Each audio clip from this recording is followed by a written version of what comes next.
Good morning and good evening. Welcome to the Circle of Harmony, where the topic today is listening to the inner voice. Last week, we had taken up the topic mindful listening. And while I was wondering where is the next step, if one starts to listen, the importance of listening, or where does mindful listening lead me towards? So last time the conversation was more on spoken listening, as in conversational listening, that we don't listen because we have agendas, and like we had shared quite a few things as to why listening is important and what does true listening means in a small capacity. We had touched upon a few things. And yet when I listen better outside, when I'm a better listener, then I'll be a better listener to my own self, because there is something that is guiding me, and yet all of us feel lost. There are moments when we feel not taken care of, when we feel confused, when we wonder, why did God create the world? One of our favorite wonderments, I think, especially when we are feeling a bit lost and tired and failed, that what is the purpose of all this, and there's just too much confusion, like how did I reach here kinds. And yet there are so many times I must have trifled a voice that was telling me what to do, that is even right now telling me what to do. But because I have so much chatter outside and inside, that I am not even aware of that voice, that is not even telling, it's just an understanding, it's just a feeling. So we'll be exploring a bit of that in the light of Mother and Sri Aurobindo and other saints, other mystics like Rumi. So invoking the divine's grace and presence as we begin the session, and aspiring for growth and flexibility and receptivity, aspiring for an empty vessel, so that the truth, so that the right, so that the light can pour in. Thank you.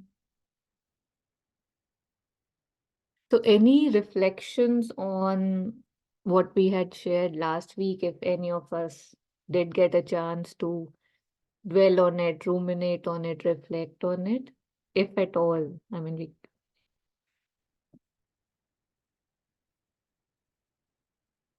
I'll take that as a no. And okay, so I would like to start with a short video I came across today, which was very interesting. If I can find it. Yes.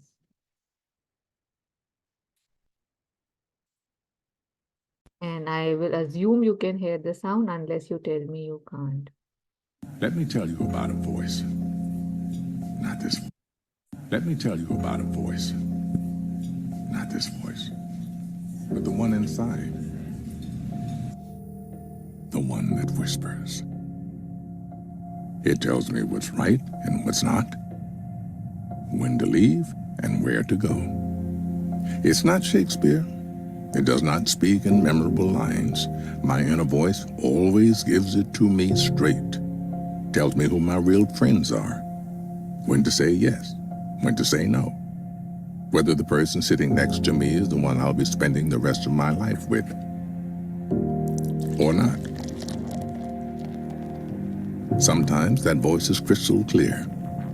Go, stay, right, wrong. Sometimes it merely whispers. Don't let it drown in a noisy world, because in the end, no man, woman, or algorithm knows what's right for you. Always trust your inner voice. Everybody has one. Few listen to it.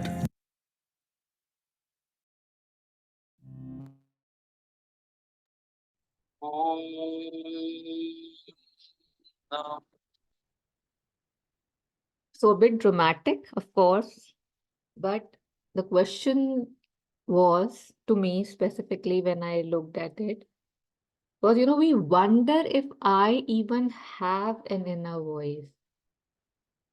And the truth is, everybody has one. Like, there's no if and but about it. Everyone has an inner voice. I do too.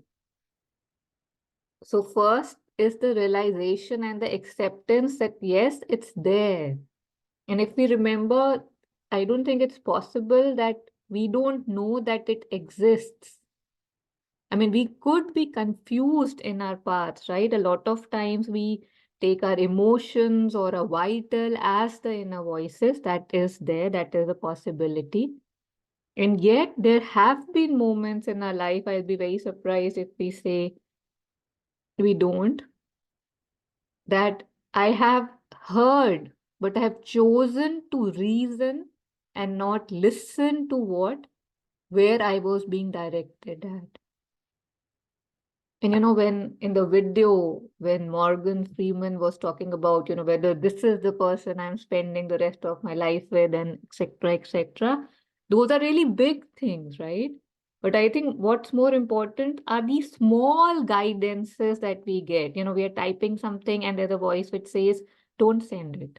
But I feel that no, no, it's very reasonable to send it. Let me send it. And I send it, and then I get into the loop and I wonder that why did I send it? And then I remember someone told me not to send it. Those small, small things, when we start becoming aware of those things, is when we will give it more place in our lives. So just I had shared that video just to bring it forward in a dramatic way that yes, we do have that voice. And yes, we choose to not listen to it because it's not loud. It's not, oftentimes, it's not reasonable. It's beyond reason. It's beyond emotion. Yeah. And of course, at any point, please unmute and share if there's anything. I'll keep going. There were a few things which I had wanted to share last time. I'll just quickly share them right now if it helps us. So there is this quote which says, most people do not listen with the intent to understand. Most people listen with the intent to reply. So I usually don't like to use we or most. I usually read things as that I do not listen with the intent to understand. I listen with the intent to reply. Is that true for me? So this is how I usually process these quotes, and more often than not, sadly, it is true. So just that, there's so much of us in us around us that we are not aware of. And just becoming aware and just accepting it changes a lot of things in me.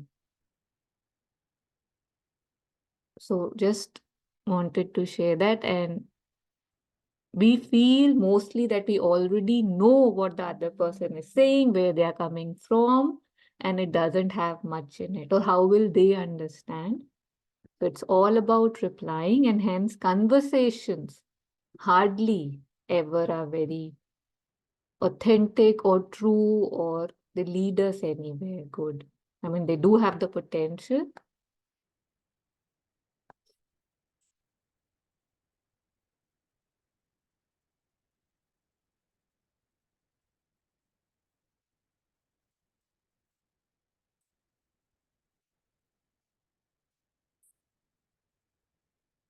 Yeah, so this one also I'd really liked, although it's not directly relevant. Would anybody like to read it? Yeah, I can. Chanting is no more holy than listening to the murmur of a stream. Counting prayer beads no more sacred than simply breathing. If you wish to attain oneness with the Tao, don't get caught up in spiritual superficialities. Thank you, Meera. So, this I think is always a good reminder because we have this tendency to stick to things, to people, to relations, to practices. That yes, this is it, this is it, this is it, this is it, and then this is why I'm special because I'm doing this, and this is special, so I am special. So I think just this, hammering down that nothing is holier than this or that, it's my intention with which I'm doing. So I'm listening not because I want to be given a Padma Shri on being, the best listener in the world or to prove anything to anybody. I'm listening because I want to listen. I want to know. And I'm listening to my inner self because I want now to be guided right.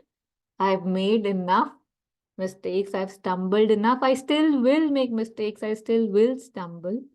And yet, at least, maybe I can, I don't know, course correct a little. So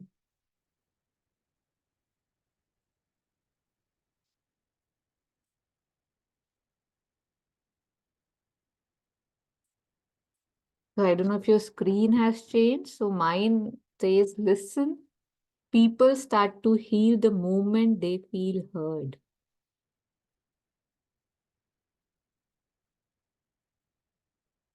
So a lot of time we want to help people. And again, whatever we are reading today, listening today, it also come back to me, right? Comes back to me. Thank you. That I heal the moment I start listening to myself. And I think this is a phenomena that a lot of us would have experienced, that I truly do not want to listen to myself a lot of times because it feels too much like there's just too much vibration, there is just too much unrest.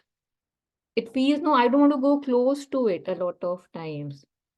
Or if there's a void, I want to avoid it because it doesn't feel pleasant. It's a new feeling. And yet the quote says that the moment you begin to listen, you begin to heal. Because when I listen, I understand. When I listen, I accept. A lot of times when, it's like, I don't know, I had a therapist friend, a healer friend, and at times when he would share sharings from some of his people, patients, whatever he would call them, and friends, or me, I would say, I'm I did this, and I'm feeling this. And he would say, just be with it. That would be his go-to response. Just be with it. And at times it felt, I can't be with it. It's too hard, or, that's crazy. Tell me what to do. And yet we have disowned so much for so long that just owning it, it just feels great that I am not hurt. I don't get hurt. I don't feel pain. But just owning those things sometimes, if you're feeling them, also really helps in the healing. Yeah, pausing now, requesting to, for some reflections. Otherwise, it feels like a monologue, me talking to myself. Yeah. Yes, Meera. Thank you. Ritu had also unmuted. So, yeah, whoever, the one of us can go first. Yeah, you go ahead. Okay, so I think, yeah, that phenomena, what I've observed recently was that something inside gets very scared of listening to the voice because you want to push the bucket as much as possible, although we know what we're doing is wrong, and sometimes run away from it for months, and all we really had to do was to listen for 1 second to for the problem to go away. But the instantaneously we start, or I start building up logical reasons about why what I'm doing is right. Well, deep inside I already know that it is wrong, and I run from it for months, and then eventually when it had to get resolved, it was probably just a 2-minute thing. And that over the running of the months, I think it just caused more agitation, because there's always a mental reasoning as to this ABC things I did, they did. So therefore, these things happen, and it is perfectly logical. But still, there is a constant unrest, which is always there. But I observed that when I sat with it, something it melted. And after that, I didn't feel that unease where the situation was exactly the same. Yeah, that's what I want. Yes, thank you. So, when we have done this enough, this takes a lot of time and a lot of courage because we are so used to not facing things. But we do it over and over again till one day we realize that what's wrong, right? Why can't I just face it? That too is challenging because it goes against our inherent nature, which is to run away and get distracted with other things, right? Like we usually go for any problem, we go for a movie, we go to the mall, we look for distractions. Let me, like, if I will run, we feel that I will leave the problem behind and I'll run. And it never happens. So once it that hits us, the fact of that matter, when it truly hits us, then we slowly stop. Again, it's challenging, it's hard, and yet is the life that we are living not hard? It's just that we are, habituated to it. But if we want to progress, if we want light and simplicity, there is no other way. Vishal had shared something in readings and reflections 2 weeks back, which kind of ended with, it was from Sri Aurobindo, that I don't know what was it, that you cannot, like, it's forbidden for you to run away from this, something like this. Like, it was in a different context. It was about that you have to bring that consciousness into your life, that life, that unity has to happen. And to run from challenges, like paraphrasing, is not an option. You're forbidden to do that. And that's a very strong word for Sri Aurobindo to be using, but it's stuck. There are some things I can now forbid myself to do. If I have done that enough, at least try, at least begin to forbid, and slowly it will take over. At least the process can start. Yeah, thank you for sharing, Meera.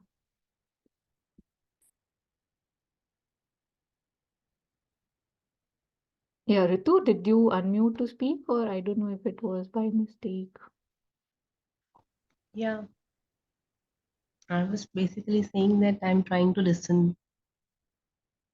Actually, you said kid, everyone's quiet. So I think we're all trying to listen to what you're saying. Um, Also, I wanted to share that I recently went for this Vipassana camp.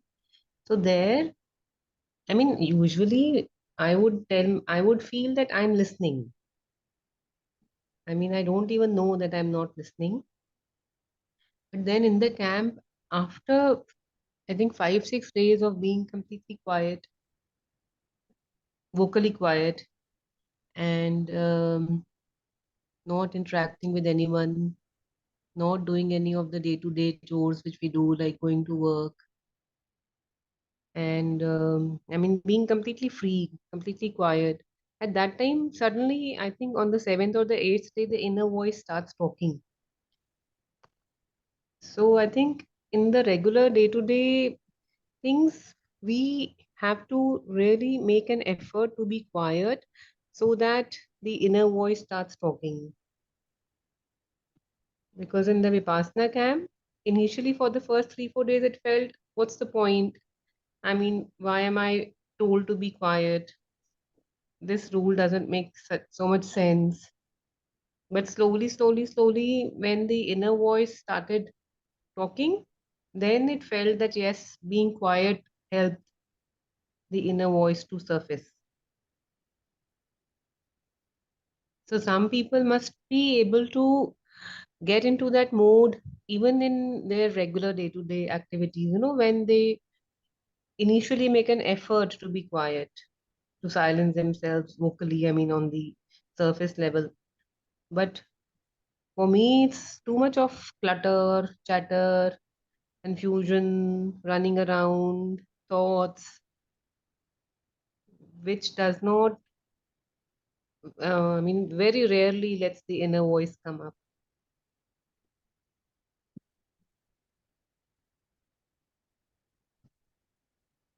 Yes, thank you. And the inner voice is always active, it's always telling us. But like we had seen in, it's such a common quote, but I don't know how much of us, how many of us truly are one with it, that there is a voice that doesn't use words, listen. But like you said, if I'm listening to the 20, 30, 40, 60, 80 voices in and around me, how would I listen to a voice that doesn't even use words, right? So that's the dilemma, and it's so beautiful if one has been, kind of has experienced this now for oneself, so that, any point the journey begins, one can start walking on that path. So, so good for us. Yeah. Yeah. Nandini, would you like to share something? Hi, welcome. Hello. Yeah. Yeah, I'll listen for a while and then I will Okay, share. you were unmute, so I thought maybe you Uh, wanted. Yeah. Okay.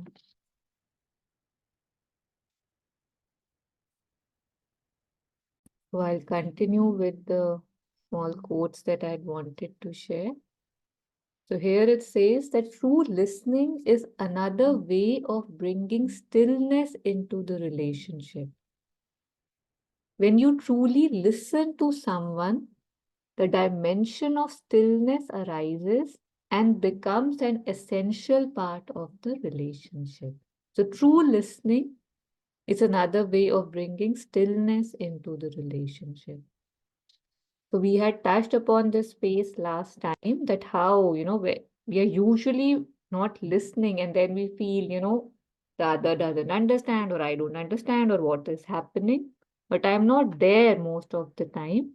But usually I am there in the beginning of relationships. And that's why a lot of us hold on to what my first impression, the first week, first month, impression of that person is. And we say, oh, this person, he's like that. That person, they are like that. And it's possible that we have heard maybe 20 things, 200, I would want to say, which would contradict what I believe. And yet something in me refuses to look. There's this blindness I see in myself, I've seen, that I don't press the reset button. A lot of time. So aspiring for that to change.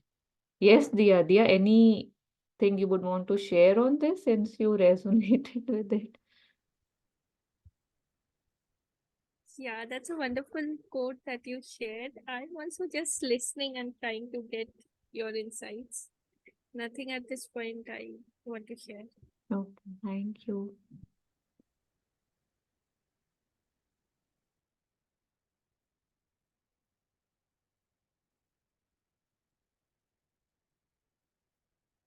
Okay. So a small passage from the mother.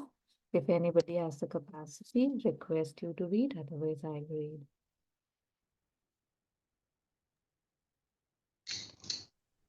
Yes. In work also, mother instead in work also, mother, instead of following the mind, I would like to be your faithful and simple servitor. That is good. To begin with, when you have a decision to make, instead of listening to the mental reasons for and against it, keep silent for a short time, concentrated in the depth of your heart, and wait for the indication that will come to you from there. Persist in doing this, even if you do not succeed immediately, and you will definitely receive a sure indication in one form or another. The precision increases with the persistence.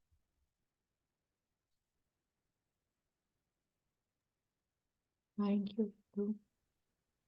When you were talking about why one is not able to listen to the inner voice, I feel the biggest enemy is my reasoning, my mind, which I have given such huge importance to, the kings of king, my reasoning mind, It has to make logical sense. I'm not saying anything new, I know. And yet, it amazes me how high I have put my mental reasoning. The mother says that to begin with, when you have a decision to make, and boy, do we have decisions, right?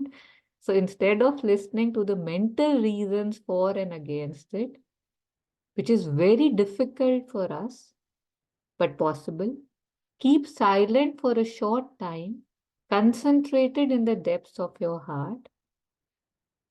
That is, they say, the seat of the psychic being, and wait for the indication that will come to you from there. So, again, this requires stillness, that requires patience, that requires faith.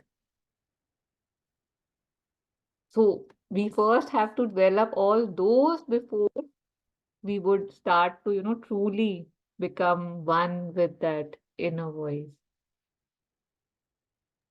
My God, that is such a difficult thing to do. At the point of decision making, I've tried this a number of times because some time back I realized this pros and cons list, which people usually recommend to help one make the decision. It is so useless because at the end of the day, you make a list and let's say there are 10 pros and 8 cons, then you decide to go for it. But somewhere, even in that, you feel that even though there is this con, I feel it's okay to go ahead with it. So at that point of time, when you're already in that phase where, let's say, you have to decide in the next 1 hour or 2 hours, like the mind is just not keeping quiet. And even when you try to go inside, I feel it's not the true voice that really speaks, because it's just, you're so eager to know the answer that like you pick. So there's something that comes. Maybe it's your mind driven thing or not. It's like very easy to be false led, I feel. So that real stillness, I think, has to come over practice so that you apply it at the time of decision, so that you feel from the inside that whatever is coming is right. That's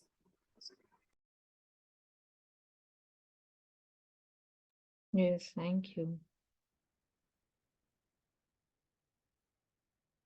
I think it's like that, when we are trying something new, we usually have a resistance to it, right? Like I have a child, and if I ever want him to try something new, the first reaction is, no, mama, I don't want to try this. And then it's like, okay, just take one bite. Can we do this? Can we just have one bite? And mostly then he agrees to one bite. And then a lot of times he likes it. Or maybe he won't want to have it right away. But the next time when he sees it, he's saying, I can have one more bite. So slowly. So although the reaction is that it seems very difficult, but if you look at this, what am I finding difficult? I'm finding difficult not to react. I'm finding difficult to become still. I'm finding it difficult to just focus in my heart and listen. How sad is this, right? And this is not you. I'm not saying it's sad for you. This is our state, right? That silence scares us. Going within scares us. It feels alien.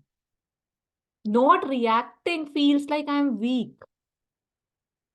right? So just if I truly just listen to the things I'm scared of, maybe I would want to do better, right? Just for myself, not to prove anything to anybody, because here everything is just for my own growth, peace, contentment, right? So just something, I guess, if I'm this honest to myself that I can say, yes, I find it difficult, which it is difficult, maybe I can see how I can make it undifficult by trying it a few times, one time, and then it will be easier moving forward. Yeah.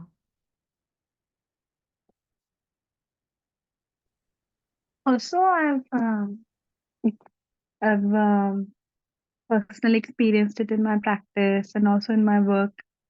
I've worked with in conflict zones and worked with people in conflict, especially women who have had suffered gender-based violence and suffered a lot, and it's very hard. It's a skill to really cultivate. And I think if we do not have the capacity of listening to our inner voice, we cannot also listen to other people's point of view. So one thing that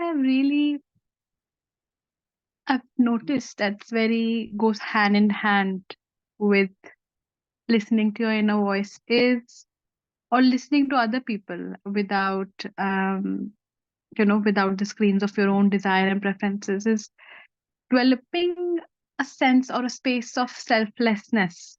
Because usually I've seen that even whenever there is listening involved, whether it's my own voice or, even when I'm listening to a speaker, for example, if I have an agenda attached or a goal to be achieved or an information to be extracted, for example, in my research, I always felt that, or even in my own relationships, there is always something I am right, what I am saying should be. There is always the other thing. And that's why it's so hard in personal relationships to really listen. But if we can develop a sense of selflessness where you're not going to get anything out of it, right? Be in that spaces. That's why in spiritual circles, for example, I feel like this or something. It's very easy to listen. I think I'm very present and I can listen to everybody more easily because I don't have any agendas attached to any of you. We see each other very, once a week or something like that, and that's it. If we have slowly, develop a practice of that, I think listening becomes very easy, even to your own self.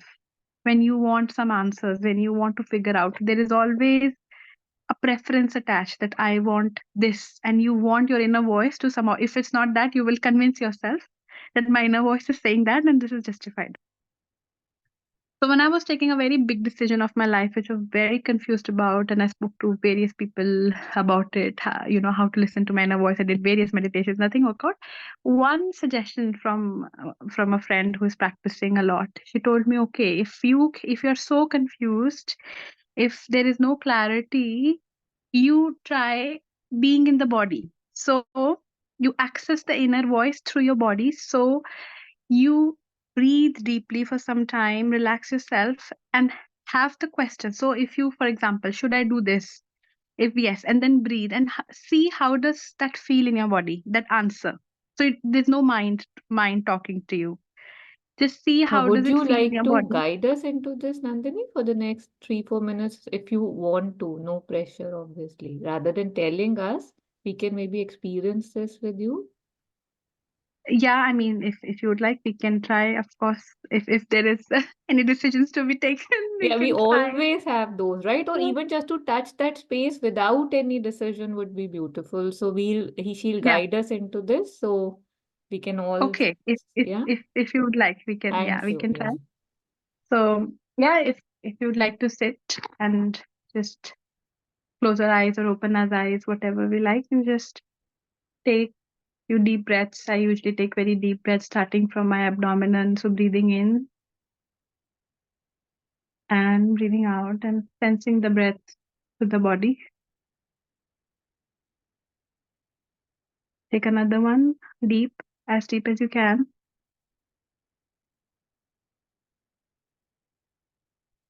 And let go.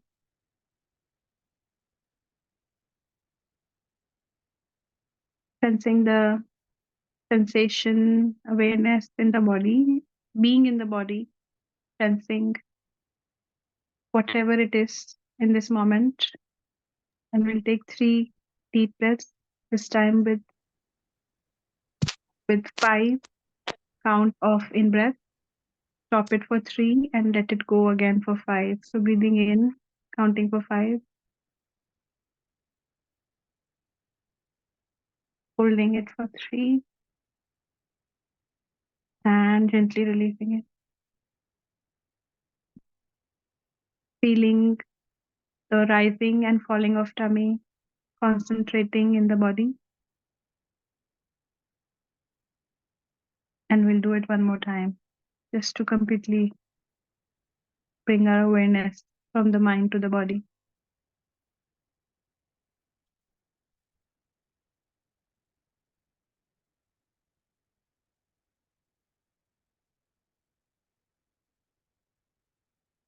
Now we can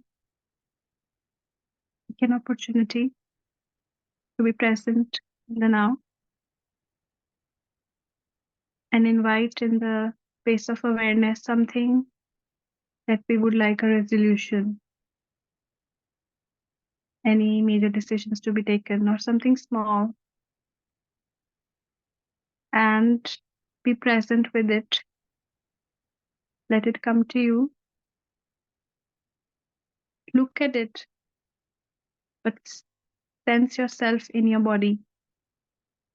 It helps me to center myself in my abdomen or in my heart area. You can see the area that you're comfortable in. Just be present with the question, with the decision, with the dilemma. It could be anything, something small to big. Be present with it.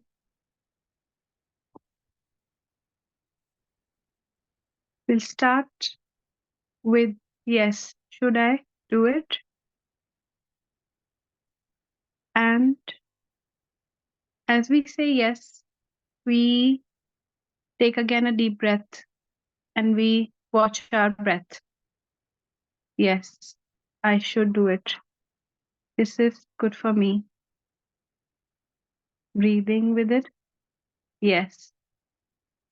Keeping the yes throughout our in breath and watching it.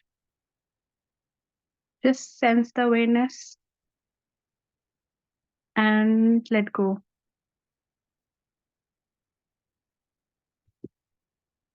Keeping the awareness in the body. Now we'll see the other side.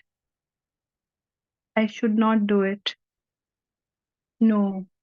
And again, sensing how does it feel? Taking deep breath. No. This is not the right time for it.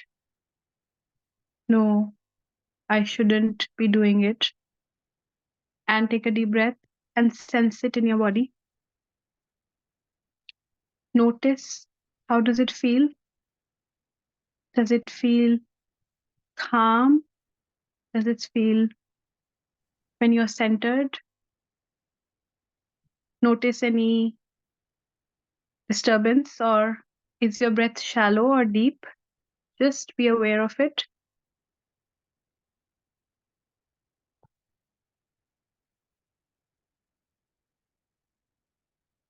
Just being aware, bringing both the experience, bringing them together in your awareness. And without judgment, notice which one did I feel better? Where my breath was deep and long, as if my body telling me, my inner being, my psychic self directing me, this is what I should be doing. And just honestly, without judgment, without the mind, be in the body and feel it. Whatever feels right is what is right in the moment. And go ahead with it with courage, with faith, and with gratitude. Gemma.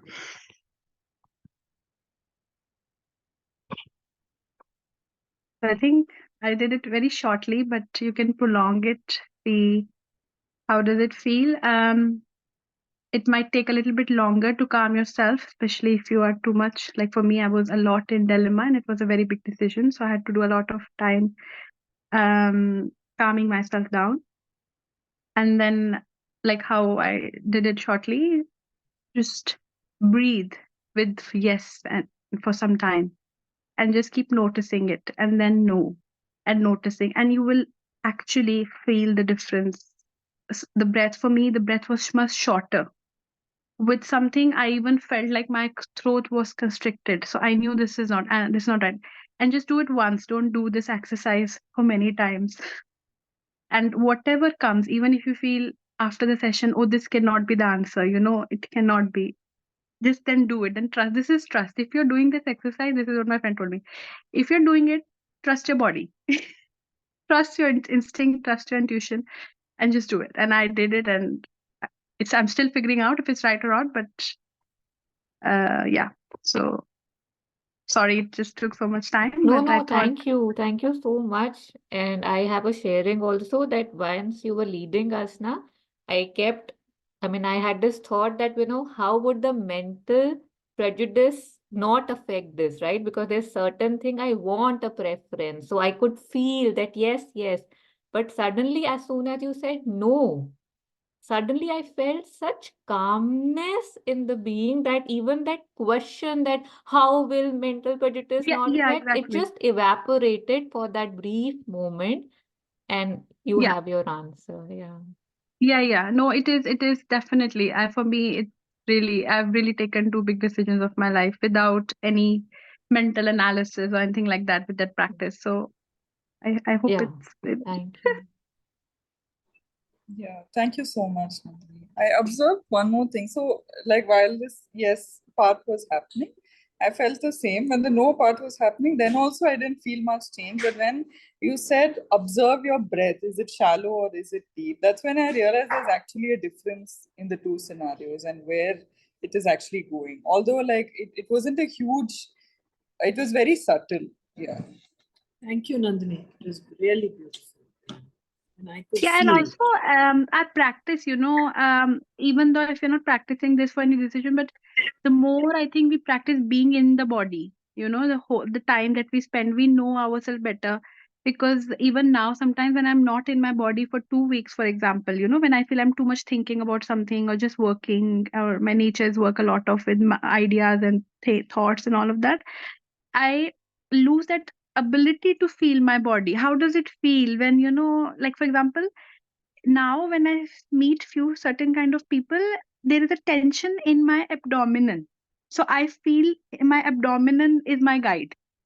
I don't know how to say. For some people, I have heard they always have this constriction in their chest if something is not right, and they feel like something is like really this thing.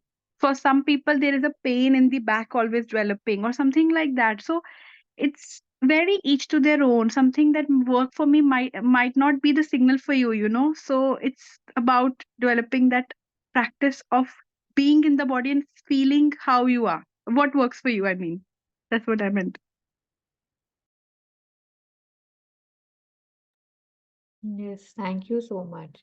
That reminds me that while growing up, when I was applying for colleges, you know how you always pep up a little bit on your resume that you are so, so, and so stuff.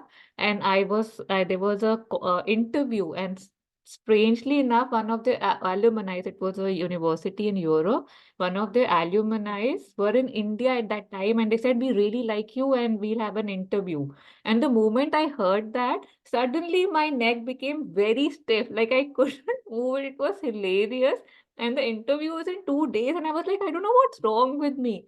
And during the interview, when we were calling, one of the servers, I turned and I was, when I knew I got it, like, I could convince and everything it flowed right. I didn't even realize, but maybe 10 minutes into it, it was as if my neck, the freeze wasn't there. And I was so shocked because when I turned, I was like, did I just turn my neck? Because it was so horrible 10 minutes back. So I don't know, these pretensions, this discomfort that we put ourselves in or allow us to feel that really the body does share that. And, it also reminds me, it's always stayed with me as a child. I had read, a little bit of Ramayana, and in the beginning of it only, very beginning, there was this question that I don't know, maybe a disciple was asking his guru that, when we go in the forests, we meet all kind of people, all kind of spirits. Master, how do I know which is a good spirit from the bad spirit? And the master said that you would never know while you are with them.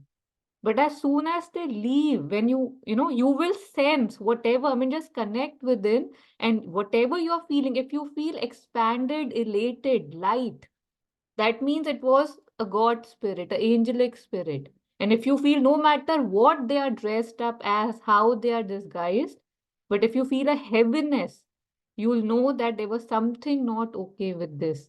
So that's how you know. So again, that connection is there, and it is a very good thing we are discussing it because a lot of times we do mistake the inner voice to be, say, a voice of, like we feel it's an inner voice, but it's my emotions, it's my mind. So one has to be careful, one has to keep offering it And when you do hear it, then there is no question. But when I'm doubting, is usually the doubt does take over and something is not okay. Yeah, please, opening for more reflections, if any, before we move further.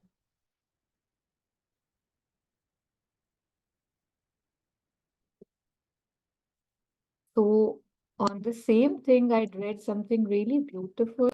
Like it's just a one-liner. Here it is said that visions and voices are not meant for creating faith. They are effective only if one has faith already. So I think this is very important because we could use this as like, should I use this tool and how will this help me? And but it's the opposite way that if I have trust, if I have faith, then the voice is there to take me somewhere, but it would not be vice versa. I found it to be amazing.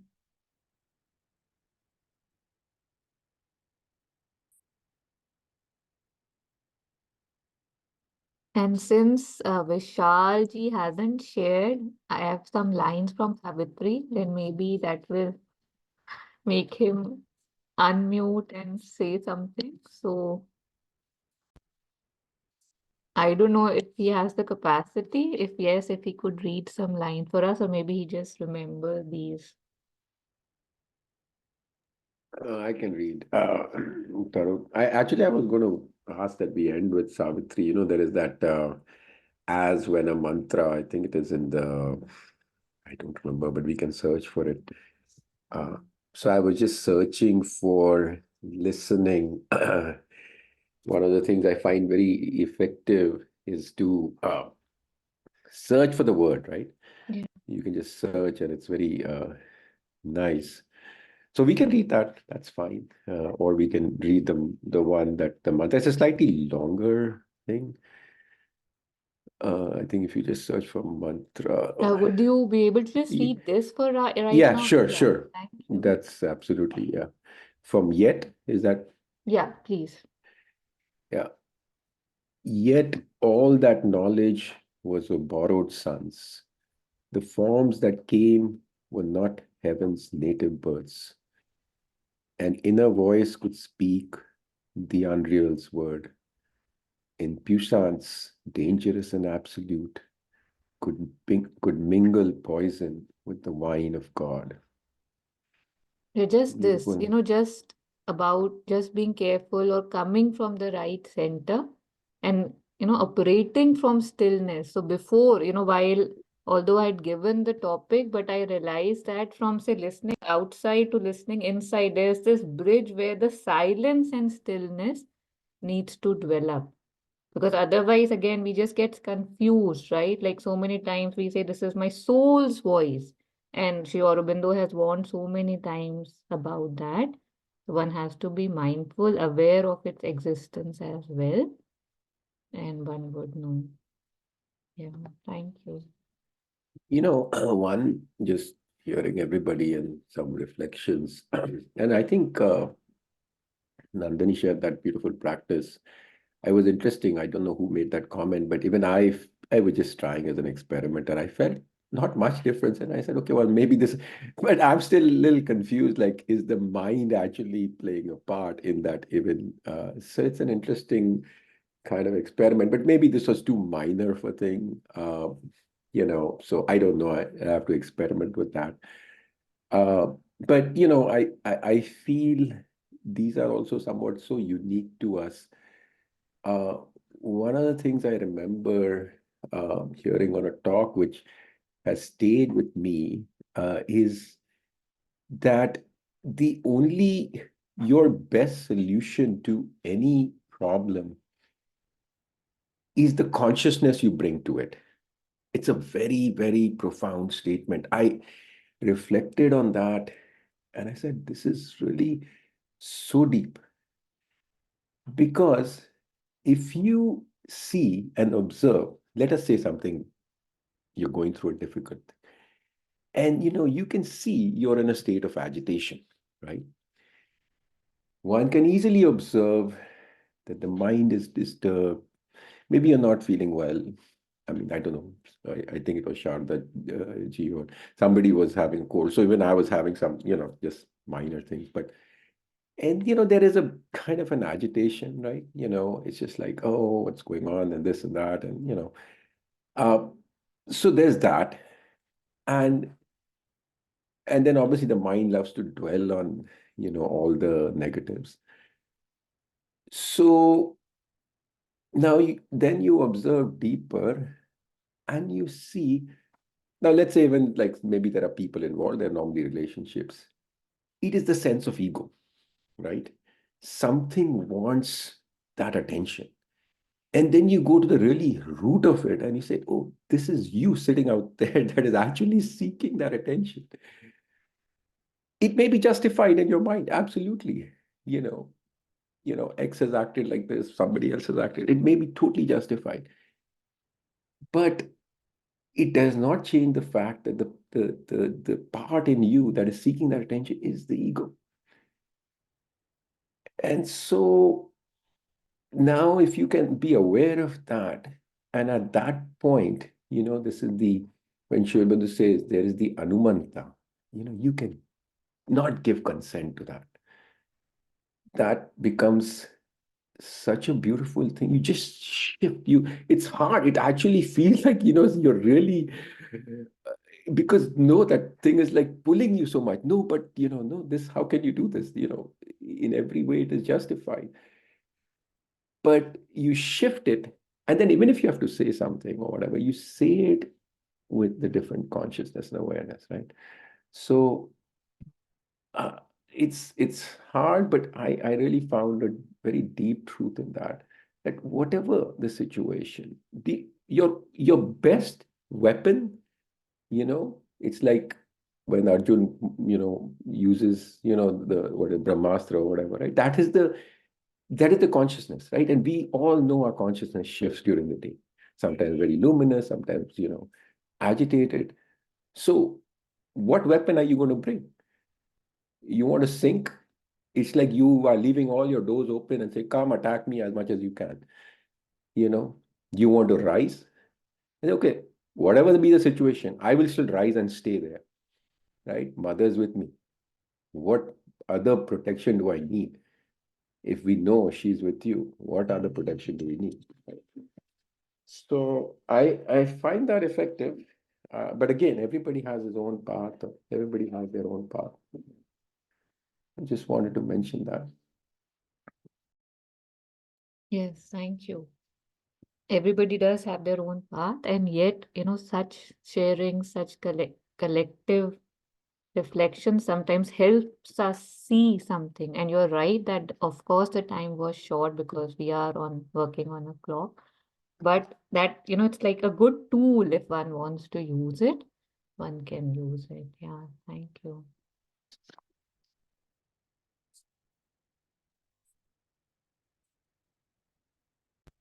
So if there's nothing, we just have around 4 minutes left. So we just quickly read two more small sharings from the mother, small, not sharings, but this is from answers from the mother. So if it's visible on the screen, if anybody would like it to read it for us.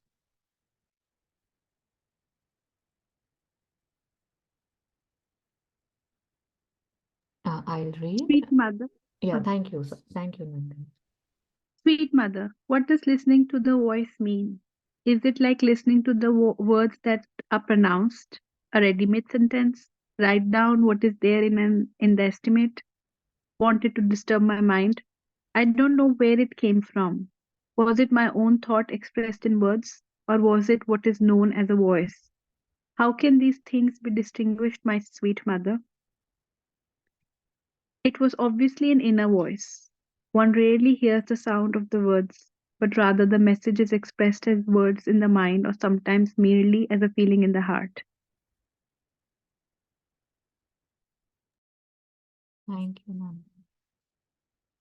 Nandan. Just this acknowledgement, this insight that one rarely hears the sound of the words, but rather the message is expressed as words in the mind or sometimes merely as a feeling in the heart.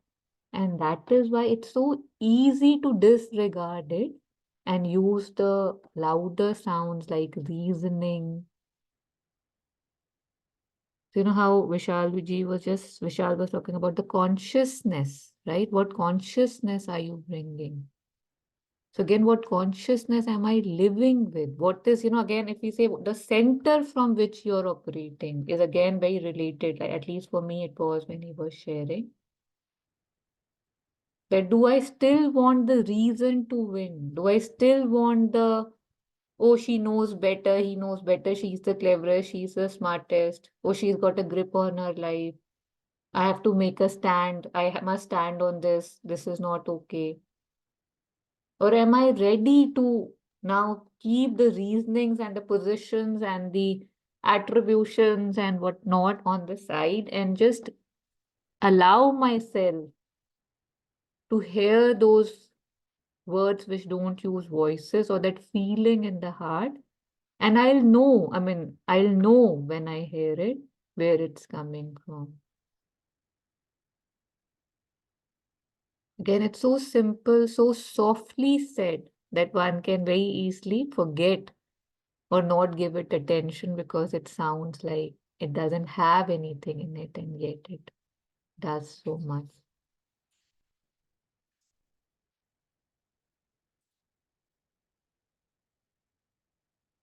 And just one last again from the mother. I don't know if the screen has changed for you. I would just read it. Here the questioner is asking, I see that mental preparation helps a great deal. Mother says, yes, it is very useful when it's properly done. So he asks again, what is the difference between the voice of the mental Purusha and the voice that comes from the depths of the heart, the psychic voice? Mother says, the psychic voice is silent. It manifests in the form of an understanding or knowledge rather than in words that you already know. You have that answer. And yet, if you want to do the up and down, you can. And yet, you know. So, there were more things to share. There always are. But to respect everybody's time, and in an attempt to keep this under an hour so that it's easier for us to be present, it's easier for us to retain something of what we have heard, we'll end the session here. If there's any more reflection, any thoughts, feel free to post it in the group. And next week too, we'll be most likely talking about listening, and we'll take up anything, including Vishal had wanted to share some lines. We'll take it up next session.